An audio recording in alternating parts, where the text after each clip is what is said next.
အားလုံးပဲမင်္ဂလာပါကျမမျိုးသားဒီမှာချက်ထားတဲ့တီးဆုံထမင်းပေါ့နော်ပြောင်းမှုရဲ့မုံလာဦးရဲ့ဒီစပီတီ6လေးတွေချက်ထားပါတယ်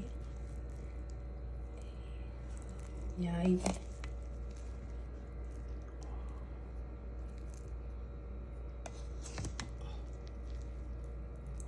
အလုပ်ကပြန်လာတဲ့အချိန်မှာဖွင့်ကြည့်လိုက်တော့ချက်ထားလိုက်ရှေ့ပဲ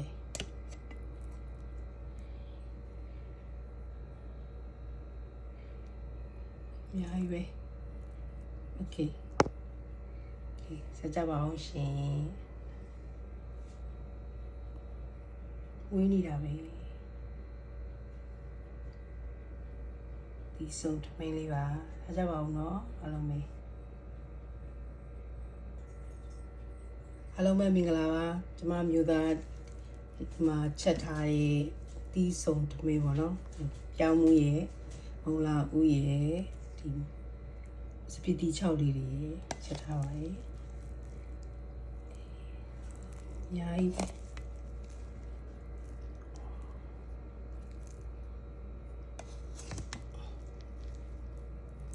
အလုပ်ကပြန်လာတဲ့အချိန်မှာဖွင့်ကြည့်လိုက်တော့ချက်ထားလိုက်ရှေ့ပဲ